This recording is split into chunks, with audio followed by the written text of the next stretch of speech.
Welcome to Voices of Esalen. I'm Sam Stern. My guest today is Dr. Bia Labate, queer Brazilian anthropologist and executive director of the Chacruna Insitute for Plant Medicines. She also serves as public education and culture specialist at the Multidisciplinary Association for Psychedelic Studies, or MAPS. If you're someone who keeps up with the developing world of psychedelics and psychedelic therapy, Chacruna is an organization that you're going to want to keep an eye on. I first found out about them in 2020 when I wanted to do a series of interviews that I ended up calling the Psychedelic Moment. You can go back in the archives and check them out. There's some really excellent interviews there. But my original thought was that I wanted to talk to a diverse range of folks within the psychedelic landscape. And through Chacruna, I found those folks, and I found a pedagogy that was predicated around facilitating and creating conversations that could give voice to racial equity and gender diversity in a field that, as amazing as it is, has traditionally privileged white male voices. Chacruna has a robust schedule of conferences, panels, and community forums that center around shamanism, around ritual, religion, Indigenous reciprocity, drug policy, gender, the politics of psychedelic science. And they aim to create this bridge, right? They aim to create this bridge between traditional ceremonial use of psychedelics and the more scientific, clinical, and therapeutic perspectives. To me, they represent a desire to speak to the needs of all people within the realm of psychedelics. I'm such a fan of Dr. Labate's work and the perspective that she has spent her career championing. So it was really a thrill to get to speak with her in November of this year. Hi, Sam. Hi, everybody that is listening. I'm glad to be here. Thank you for inviting me. Bia, you are the executive director, creator of Chacruna Insitute for Psychedelic Plant Medicines. At Chacruna, you promote reciprocity in the psychedelic community. You support the protection of sacred plants, cultural traditions. You advance psychedelic justice through curating these amazing conversations where you highlight the voices of women, queer people, Indigenous people, people of color, people of the global South. What inspired you to create the Chacruna Institute? Well, it's in many ways a continuation of my entire career as an anthropologist, as a researcher. At the source of everything, it's my personal interests on plant medicines and my personal inspiration for getting to know mushrooms and ayahuasca and peyote. And since ever have been taking sacred plants or plant medicines, and then decided to become a researcher and look at the cultural and historical, geographical, social aspects. For me, the interest in taking these sacred plants always came hand in hand with an intellectual curiosity around the traditions, the roots, the lands, the people, the music, the rites, the ceremonies. I was always very touched and felt very inspired by sitting in this context and learning the stories. The tales that come after ceremony are just as juicy as the ceremonies itself. So I've always been interested in the whole cultural phenomena around it, which led me to study. I was already an anthropologist and I had always been interested in different cultures and different traditions. And so I started to become an anthropologist and do research.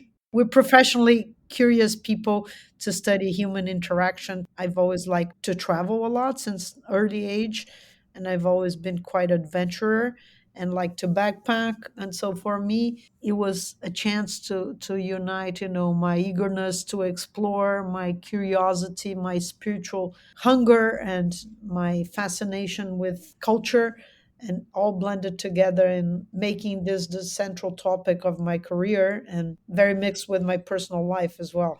So you're from Brazil. Where are you from in Brazil? I am from São Paulo. São Paulo is a huge megalopolis. And so I've been kind of a very urban creature. But as I said, I've always liked to travel and explore things. And I've always liked a lot team things. I belong to an organization that was a youth leaders organization that aimed to create global peace and education. So they had different activities for children and teenagers where they got people together to talk about different cultural issues. And back in the time, there was no internet and international travel was not so easy. So I got a chance at the early age to do a lot of traveling. And I was a young leader. I traveled to many countries at young age and did a whole trajectory in this organization, which led me to this interest in other cultures, and also traveled a lot inside Brazil. I also liked a lot politics. I, as a young person, wanted to be a politician for many years. However, when I got into social sciences. I thought I wanted to study political science. In Brazil, the career is anthropology, political science, and sociology. And I got in because of my interest in politics. And I was always kind of the leader representative of the class. And I got into university thinking I was more interested in politics and this kind of diplomacy and sort of warfares, public relations.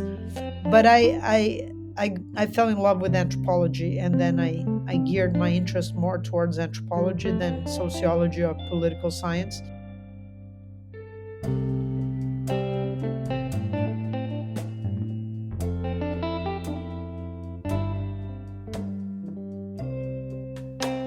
When you were 26, you took ayahuasca within the context of the ayahuasca churches in Brazil. And I was wondering if you could talk a little bit about these Brazilian churches like Santo Daime and when they originated and why they might have originated. Yeah, I took ayahuasca for the first time in the context of the União do Vegetal. That was in the around this month, November, the Day of the Dead, around that time. It was very fascinating, and I had a really strong experience. It kind of really blew my mind away, and I had a whole journey throughout the existence of the universe where I could really feel I had seen the entire way that the universe was created and why we were here, like in a kind of painting or something, like explanation, like some kind of murals, like when you visit ruins and you see these murals, like depicting scenes. I saw that, but a very long one with the whole history of everything. And I sort of thought I understood everything. And it was funny, I was so young and had also that kind of purity. I think when you're younger, frequently more idealistic and wanting to do a revolution and wanting to change the world and having all these hopes and dreams. And I think more, yeah, naivete in your heart, but a good one. And so I told them that I had understood everything, which they laughed, of course. And then I said I wanted to go to the Amazon. I said, I'm ready. I want to go because I kind of already sensed that this was being done was in the south of Minas Gerais, but I could tell that this came from the Amazon and this was from indigenous people and that there was a whole history around it. Mm-hmm. So I thought I might as one to do a shortcut and go directly to the source. And it's still a lot one of the main advice that I give to people. I got a lot of people asking me questions about their career and what should they do and what is my advice. And I think if you're really interested in this, it's a path that you have to learn firsthand. Do these churches integrate Christianity with indigenous tradition? Yeah, the main churches that exist in Brazil are Santo Daime, União do Vegetal, and Barquinha. And they all kind of depart from the sort of same cultural matrices, if you will. So, of course, indigenous shamanism, what some researchers called Amerindian thoughts and practices, Mm. and Christianity, and then Afro religions from Brazil, Umbanda and Candomblé, and European esotericism, trends that were common in Europe in the 19th century and then migrated to other countries, like both spiritual Kardasism and other kinds of theosophy and other influences. And they created different sorts of rituals that are kind of syncretic or hybrid and that have different expressions. And there's a rich cultural tradition around all of them. They have different founders and they have different times that they were founded, and they also have different dialogues between themselves. And from that beginning, started more or less in the 30s in the Amazon, and then later on the 50s and 60s, and different branches expanded and went migrated to the bigger cities on the southeast, such as São Paulo or Rio de Janeiro, Brasilia, other cities. And when these religiosities that are originally from rubber tappers and rural people in the northern Amazonian areas of Brazil expand to big cities, they combine themselves with a lot of urban forms of therapy and spirituality Mm. and pursuits for healing and self knowledge.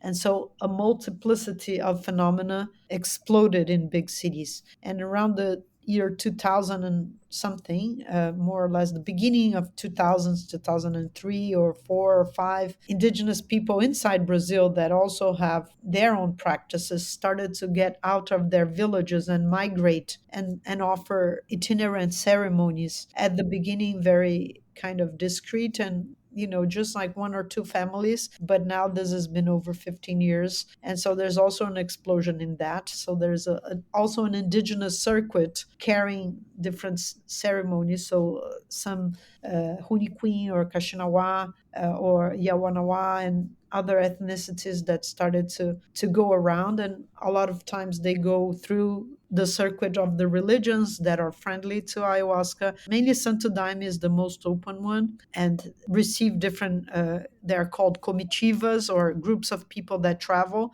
Mm. and then offer different ceremonies. And these groups also, both the Daime and the UDV, expanded to the United States and to Europe, and indigenous people from Brazil are also doing their tours abroad. And so it's really dynamic and ever evolving landscape of ayahuasca expansion.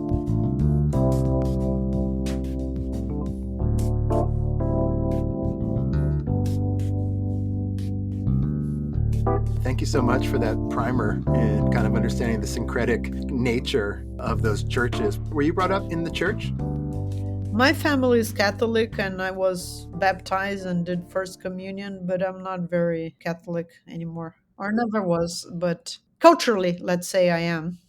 No, the thing is, it's interesting to think about this idea of integrating the kind of indigenous roots of ayahuasca experience with here in this sense. It was integrated with Christianity, right? And a lot of the work that you do with Chacruna is underscoring the importance of integrating this traditional indigenous wisdom with today's contemporary psychedelic science. What do you feel is inspiring at the moment, or the deepest purposes that Chacruna is pushing forth in this moment?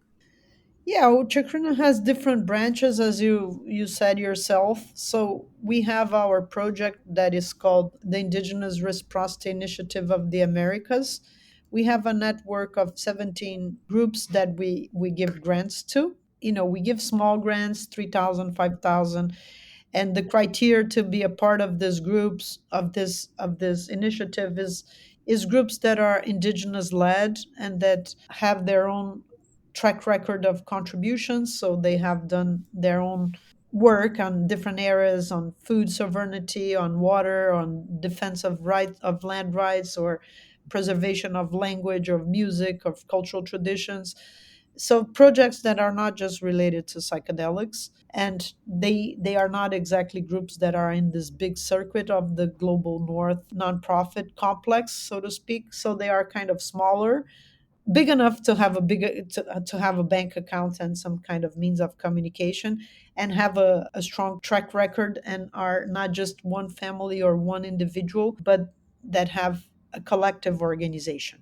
So those are the criterias to participate in our initiative, and many of these are friends and belong to our networks, and we're people that we have contacts as doing our field work.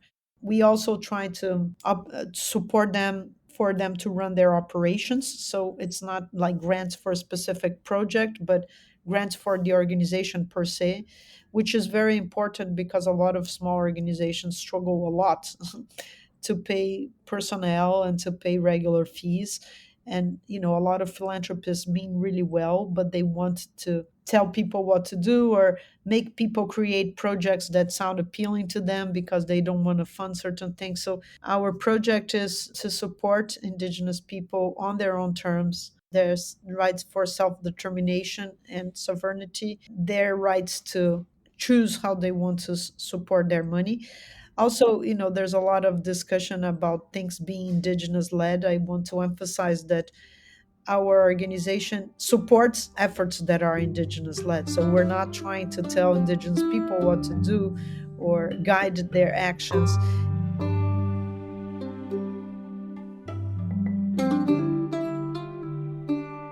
What about your other program, Psychedelic Justice?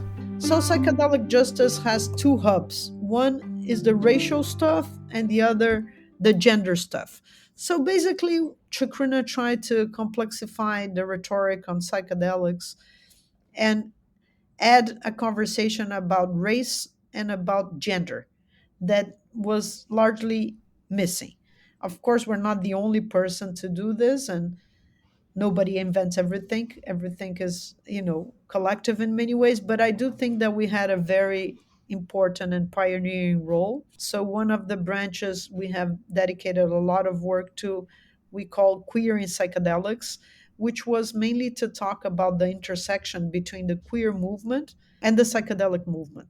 So how can psychedelics help heal queer people? And queer folks have a lot of challenges, suffer from often from internalized shame and homophobia and taboos, and have high rates of this depression, anxiety, and all kinds of problems. A lot have missed families and cannot, have had so many challenges. And so, can psychedelics help people with those kinds of issues? And also, what are the special needs of these populations? And is it important that they have spaces that are geared towards them and towards their own needs? And how can they feel safer and join these containers? Also, there's a big discussion in psychedelic therapy, to think about this pair, men and women, as a therapist, and repeats a lot of the stereotypes of gender, making essentializing gender and essentializing the role of men and women, and sometimes lacking a therapist that will be understanding to different expressions of gender identity and sexuality. And we have done two conferences on this topic, and we launched an important book called Queer in Psychedelics: From Oppression to Liberation, also looking at the past of some, what my colleague and co-editor Alex Belzer calls our skeletons in the closet of the psychedelic movement, which was early research attempts to do conversion therapy with psychedelics, trying to change people's sexual orientation with psychedelics. Can you tell me a little bit about the attempt to bring conversations about race to the dialogue around psychedelics? We created a series of resources and educational materials that we offer for free, trying to raise awareness about minorities and their voices. So we have, for example, a page called People of Color Making a Difference in Psychedelic Healing. And it's a resource that have bios and photos of different folks with different contributions. And so they can diversify their pool of speakers in conferences or in media or in documentaries or in different projects. So we have helped create a lot of diversity and equity in the field. We have another video that we called Debunking Myths from the Psychedelic Community, which is this idea that, we are all the same and we are all one, and why should we fight? Or, only the people that are talking about race, they are racist. And no, it's not exactly like that. Like, racism exists and needs to be acknowledged. And it's not by not talking about it that you are going to change this. I am going to play a few minutes from this video entitled Chacruna Debunks 6 Racist Myths from the Psychedelic Community. And the voices featured are those of Monica Williams, Nicole T. Buchanan, and Darren Smith. A lot of spaces are not really composed of a lot of diversity when it comes to people. Like, people don't look like me, people don't look like my friends. That might be Black or might be trans or might be Hispanic. Just look around at the movement. Look at the organizations, the professional organizations, the research organizations and look at who is running those and who's in charge. Look at the race and ethnicity of the senior scientists and the lead therapists and the CEOs and the board members. And you can certainly see that it's nowhere near representative of the diversity of our country. Despite people of color being the global majority, psychedelics trials have been limited almost exclusively to white people, led by white people, designed by white people. The psychedelic community is still as racist as any other community, with the exception of the expanded consciousness that I indicated for earlier. It might provide greater empathy, but the way in which skin color pervades our consciousness and how it's been played out historically, you're not exempt. Nothing is apolitical. To define yourself as being outside of politics generally just means that you have bought into the politics to the extent to which they benefit you, and you're ignoring the ways in which they don't benefit others. I'm an academic, and in clinical science there's long been this argument that our research should be neutral, that good science is unbiased, but the reality is that all good science in that model does is it ignores the way in which it is inherently biased. And psychedelics is no better and no different. If we are doing the work from a stance of neutrality, neutrality is a political stance. Well, first I would say that in a sense we are all one. I mean, we're all made of the same stuff. We're all on the same planet. Our fates and futures are bound together. So in that sense, yes, we're all one.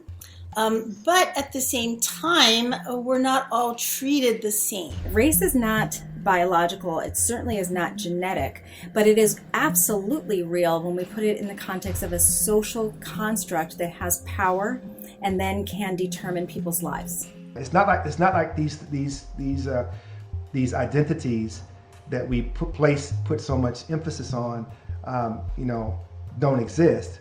They do exist. And people identify themselves through these particular categories. And so to ignore them and not address the elephant in the room, again, is problematic. It ignores and erases aspects of a person's history. I'd be very curious to know who are the people that say that their psychedelic journey has nothing to do with race. And I'm be willing to bet that it's people that are relatively privileged, certainly privileged along the lines of race, but potentially privileged along many other lines as well, where they don't have marginalized identities that get that become part of the focus during their psychedelic journeys. Whereas a person of color who's going through a psychedelic trip, right, would potentially have to deal with or to call into the center of their mind experiences that have happened to them because of their race. Because my experiences with people of color is that when they are in that healing space with psychedelic medicines, there are themes directly relevant to their marginalized identities that come forward. That their healing around painful histories around race come forward. That their healing around events that may have been race-based, where they were done harm, that's part of the work. But not talking about race doesn't make it go away. We have to really embrace it. We have to really understand it, because that's, after all, humans created it. So we have to sort of get ourselves out of it. And one of the ways we do it is by sharing information, reading, reflecting, having deep, important conversations. It would behoove the psychedelic community, I believe, to embrace these categories, if nothing more, to upend them. So we have created, also a special journal edition talking about numbers, like the fact that it's like only 2 or 3% of Black therapists, either psychiatrists or clinical psychologists, exist. And so it's important to give a training to therapists on how to be mindful with populations of color, and why should we pay our speakers of color, and how can we bring Indigenous people to conferences and not tokenize them or not promote what some called Indigenous washing.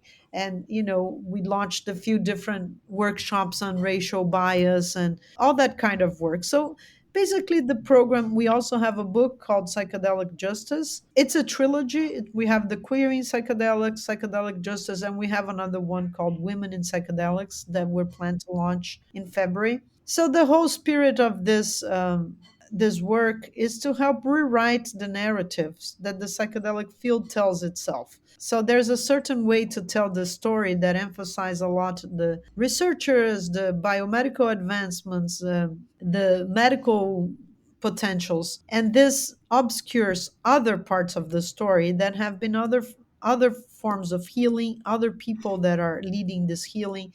I like to talk a lot about this example. For example, in the 50s, 60s, 70s, when some of the early research was coming out, and a lot of people, a lot of researchers were doing their experiments, and their wives, they were helping. They help interview the people, they help set up the research design, they help take care of the people during the experiment, they help follow up with the people, they help their husbands that also were afraid and scared of psychedelics. They had huge roles frequently in doing all of those research, but all of these voices, they don't come up in the research publications, they don't come up in the final acknowledgments, and so they are invisible voices. There are voices that have received less attention, the caretakers or other forms of healing, the whole role that ceremony and indigenous shamanism has played in the creation of the psychedelic movement. Again, there's different sources for the psychedelic movement, but for sure there's a huge continuity between shamanism and the underground and the above ground and the therapies. The way that psychedelic therapies exist today are largely legatory of indigenous peoples' knowledge and practices. The very word psychedelics has some legacy of researchers sitting in ceremonies with Native Americans. So Chacruna is trying to create a counter narrative that is different than this sort of salvationist, mainstream, white male, biomedical, reductionistic one. Again, we think that there's a role for that, but that is where all the majority of the attention and funding goes, and a lot of us don't feel very represented. I myself, as a queer immigrant woman, Latin, don't feel very identified with those narratives. Also felt quite oppressed in this field as a queer person. And Chacruna has this helped me. It has in many ways been a support for my own development.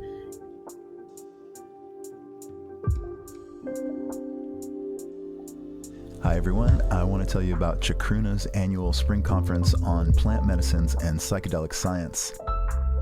It's called Psychedelic Culture 2024, and it will continue Chacruna's tradition of exploring cutting-edge themes that are largely absent from the mainstream psychedelic conversation. This is going to happen April 27th and 28th in San Francisco at the Brava Theater Center. And at this 2-day in-person event, there will be panels and experiential opportunities that will create conversations around a host of juicy topics, including Indigenous voices, Indigenous reciprocity, biocultural conservation, religion and psychedelics, holding mindful ceremony, legislation reform, law and policy, racial equity and access, queering psychedelics, women in psychedelics, veteran leaders in psychedelics, disabled populations in psychedelics, perspectives from the global south, critical reflections on psychedelic science, including psychedelic-assisted therapy, sexual abuse, touch and ethics, and dialogues between neuroscience and shamanism. So really a whole host of topics here. There's also going to be a space for participation in music and meditation circles, as well as hape ceremonies.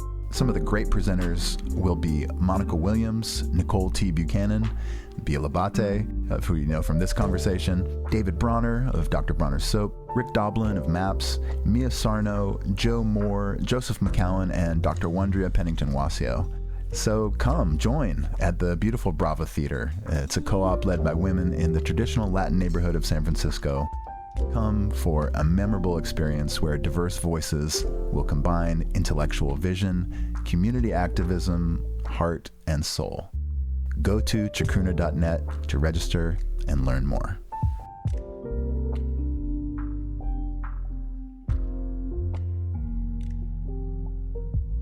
yeah, this idea of a counter narrative, it's so important. And you've been so successful in creating this, like a deep sort of counter narrative that you've put a great deal of time and effort into molding this sort of thing that's just, I don't know, it's really impressive and useful, I would say, because I mean, I don't need to tell you this, but oftentimes that narrative, I teach about the history of altered states at Esalen, and it's sort of this litany of white male voices, white male contributions, where there's so much more than that, but there's this idea of like a Mount Rushmore or something like that of the people of like Leary came to Esalen and Ram Dass came to Esalen, and there was Huxley. It's almost like as if like LSD was created in 1960 or something like that and given like like a Eucharist unto the people, and it all unfolded from there. And Well, I love to hear that, and it warms my heart because that's exactly what I think. And,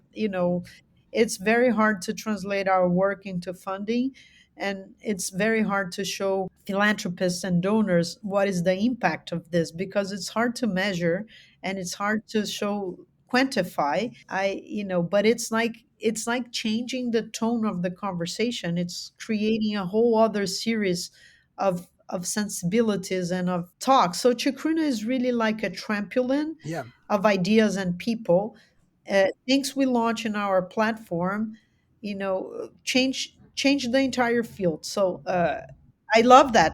Again, we didn't invent this topic of queer people taking psychedelics, but this topic was latent, and we kind of catalyzed this feeling that exists, and it was not very well organized, and we help bring all of this together and then launch this in a huge scale. So today I was in this very mainstream kind of startup and more commercial conference called Miami Wonderland 1 week ago, and they had a space for queer circles.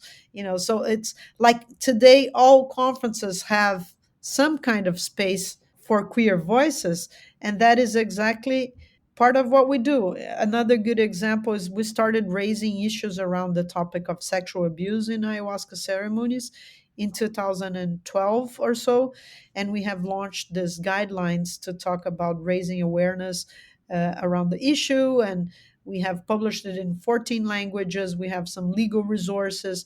We went to a bunch of conferences and to Peru, to different retreat centers and restaurants and touristic spots trying to set these guidelines. And I feel this topic has been largely incorporated by the ayahuasca community. These days, people go to a retreat and they have a challenge. They come and they speak out. When we started talking about this, there was a huge taboo, a huge underrepresentation, a huge shame and guilt. And people were afraid that talking about this would endanger the status of ayahuasca, when it actually helps create a more accountable and healthier movement. Because if people, all these problems happen, the levels of trauma and repercussion are huge.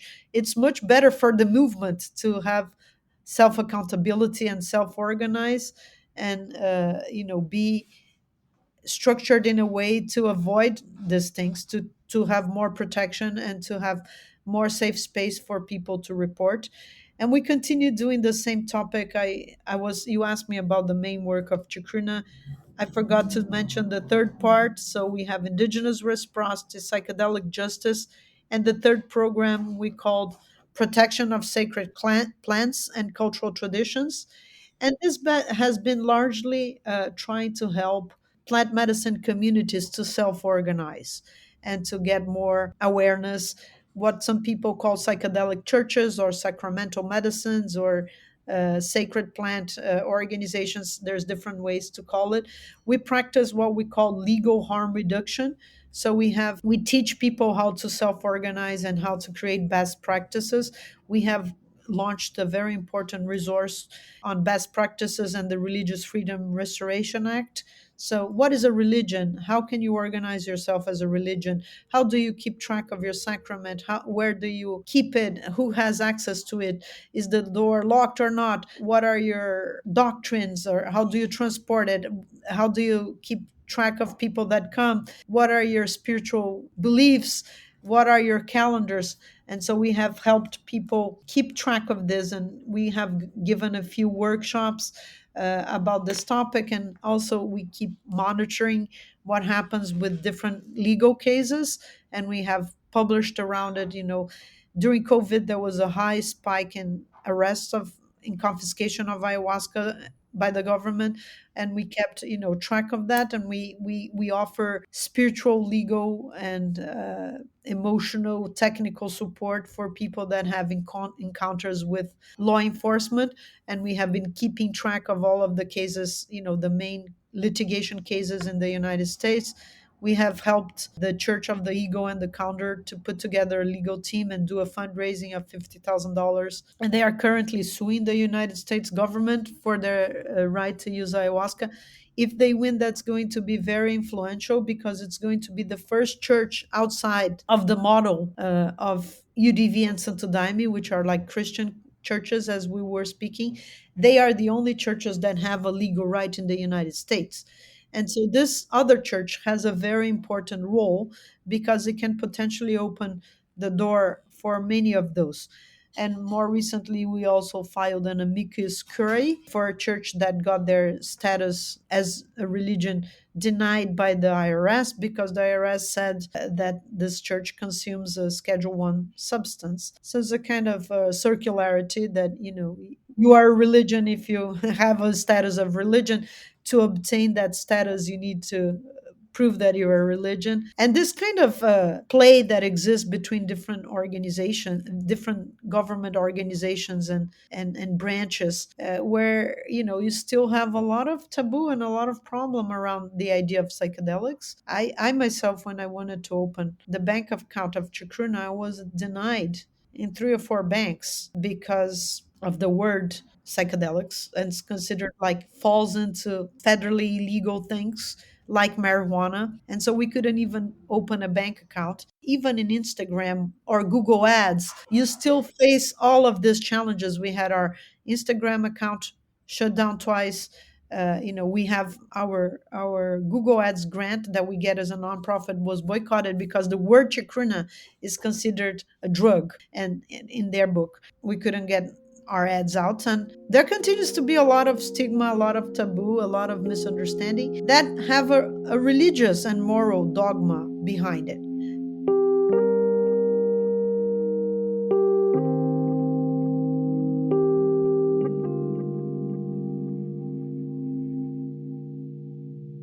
Yeah, it's interesting to hear you talk about suing on behalf of the churches and such. And I think about this kind of legal point of view reminds me very much of the tactics of MAPS and Rick Doblin. It makes me think you're taking a page out of his book, but then I realize you're part of MAPS. Yes, I also have a job in MAPS, but I am today here speaking on behalf of Chacruna and myself of MAPS. What do you think about the possibility when I think about what's going on, like the possibility of MDMA being legalized for therapeutic purposes in 2024? Does that open up like a hope for you that ayahuasca too could be eventually legalized or sanctioned by FDA in the United States for therapeutic purposes? Yes, I think, of course, we would all like to see this prohibition going away. It's not good for anybody. I think a lot of the narrative has been we're going to advance the therapeutic uses and through therapy, and then open up for other kinds of uses. So this idea that we first had cannabis, and it was first for therapeutic uses, and then this sort of opened up for recreational uses. A lot of people in the psychedelic movement think that the advancing of MDMA and medicalization of psychedelics will then open the door for other kinds of uses. I think, of course, it's a good thing, and that it will bring healing to people and help reduce the moral stigma. However, the religious route is also a route in itself, and it also has a lot of potential in itself. I think what is happening that people did not anticipate was two things. One is how organically the psychedelic community created all these decriminalization bills. So the scientists, they had a plan. Let's first do the therapeutic, let's regulate through FDA, and let's have this be rescheduled, and then we'll talk about other things. But organically, that's not what happened, because there has been a movement to decriminalize psychedelics all over the US. Of course, that's not the same as legalizing, and it's still illegal on many of the, on trade and on selling, on transporting. A lot of things are still illegal. But this is one thing that happened. And the other thing that happened is that the religious route has become stronger, and it's penetrating also mainstream religions in the United States. So there has been an interesting, effervescent blossoming of different religious interests in psychedelics. We held ourselves this conference called Religion and Psychedelics. And so we are seeing different, we had different Christian organizations. Chacruna launched a series of Muslim and psychedelics through our Instagram, because we have one young Muslim woman that got interested in that. And then we, see an explosion of the psychedelic churches. And through our work, we're doing a workshop now teaching people how to better self organize and their religious rights. But not just the rights, but their obligations, because with rights, obligations come. We're also doing a workshop on eco chaplaincy, talking about, there is today a high level of anxiety about environmental issues and the future of the planet and mental health and stability, and the search for new kinds of rituals, more meaningful, new ways to get married or to get buried, to die, to separate, the right to give birth in certain ways or to be buried directly on the land. And so this intermix between environment, spirituality, and psychedelics, there's all of these other things that need to happen and that will happen independent or on the side of the mainstreaming and the legalization train, so to speak. And even in the legalization train, there's again a disproportionate amount of funds and attention to, like, let's bring MDMA, or let's try to help veterans, or try to legalize for PTSD, but much less discussion on ethics, on the problem of abuses of projection, transfer, counter transference, ego wars, and also very little still dialogue with Indigenous people about healing modalities. We just published an article in Natural Mental Health called Indigenous Shamanism and Psychedelic Science, an Urgent Dialogue. The first author was Adana Amagua Cambeba. She's an indigenous woman from Brazil, is a medical doctor and an activist, and she also works with midwives in a hospital in Belo Horizonte. And we were making the case for this. So you can have legalization and PTSD, but there's so many dialogues that needs to happen, and so many voices that are not heard, that are important to come to the forefront.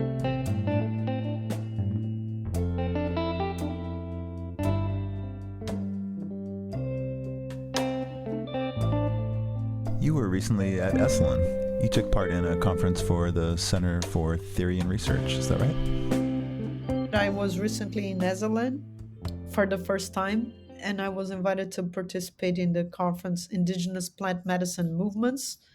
I was delighted to meet the Murphy family and the founders, Mike and Dulcie, 93 and 86 years old. And I was really fascinated to see them. They sat through the whole workshop, 3 entire days. I approached her and I said, I don't know how you have patience to sit through this whole thing. And she said, me neither. And later on, I approached him and I said the same thing. I said, I don't know how, at this point of your life, 93, you have patience to sit around 3 entire days on a conference. And he said, me neither. So I thought they were really incredible people, and also like so, fit. And I was asking tips about longevity, and I had a great time picking their brains about this topic. And I want to give a shout out to Esalen, that has been a place that so many important conversations started, and a lot that exists in the world today in terms of progressive therapies and expressions, of self transformation come from Esalen. Thank you for that. And it's so wonderful that your voice, the voice of Chacruna, is included in this ongoing discussion about psychedelics for the diversity that it brings, for the diversity of experience that it calls in. And I think that Esalen does a really good job in curating these discussions as of late. And absolutely, one of the pieces that's so critical to bring in is everything that you're bringing forward, whether it's the edgy conversations that you're curating, whether, bringing up point of views that people don't necessarily consider, like peyote conservation is something else that Chacruna has put forward, and just highlighting again the voices of women, the voices of queer people, voices of Indigenous people. And Chacruna just does a terrific job of highlighting worthy people with worthy conversations. So the appreciation is mutual for sure. Yeah, we're trying to do that, and at the same time, we promote have social justice and be progressive, but keep the compassion, and trying to avoid this big polarization. And I think things got pretty heated in the United States, and with COVID and so much of the awful politics going on around the globe, and there's a lot of anger and a lot of frustration, and we're trying to advance these conversations, but with kindness and with compassion, and really believing in the power to building bridges and creating dialogue, trying to show that talking about minorities is not about creating division or creating hate or creating separation, but we can have true inclusivity and wholeness and a global community if we don't acknowledge those differences, and we don't do anything to use our power and privilege to elevate those in needs. And so we're trying to help tell this story in other ways, but also keeping the magic and keeping the fun. And we like to bring our Latin vibe. We come from countries that very much enjoy making jokes and having fun. And we very much enjoy team spirit and being together, kind of like believe in the power of being together. The Chacruna team is very united. We have about 13 people that have been working for several years together, and we try to go to different conferences and have opportunity to be together. And we have also a big network of volunteers, about 70 people, and we like people to hang out together. And we also can occasionally, in legal settings and voluntarily, have the chance to take psychedelics, sacred plants together, sit together in ceremony, and learn from each other, and experience firsthand the power of the sacred plants. And we have a membership system. We're very much always looking for supporters, for people that want to join this movement. We also try to, give a prominence to students and young leaders.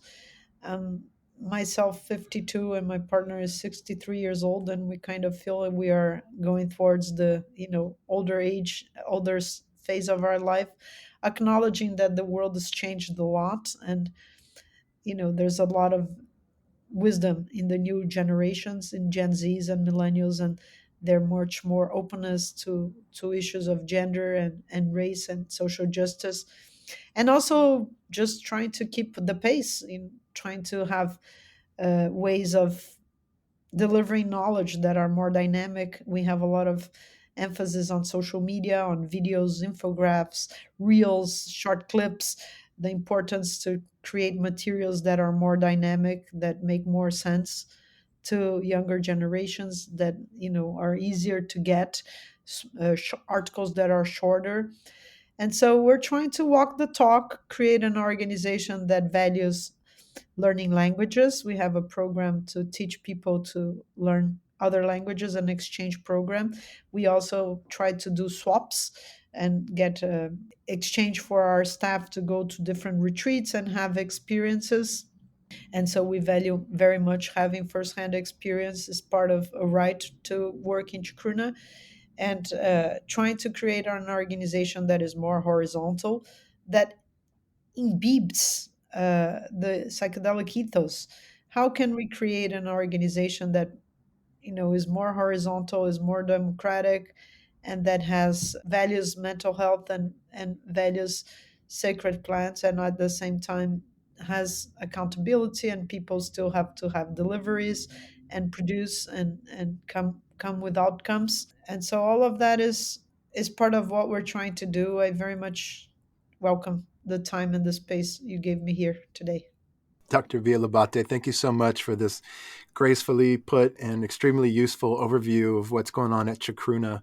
The website is chacruna.net. That's CHACRUNA.net. There you'll find a lot of information, a lot of guidebooks, pamphlets, their complete bibliography. There's lots of books available, lots of videos that you can go to and watch some of the conferences that they've given. And there you'll be able to sign up for Psychedelic Culture 2024, as well as the membership circle that Dr. Labate mentioned. Thank you so much. Really appreciate your time. Thank you, Sam. Thank you, everybody. See you.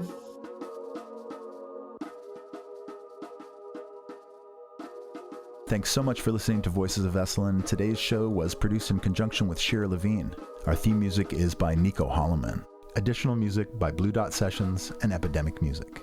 Esalen Institute is a nonprofit organization dedicated to advancing human potential and promoting positive social change. Your support helps us to continue to offer transformative programs and retreats that promote personal growth and collective well-being. To learn more about Esalen and how you can support our mission, visit our website at esalen.org.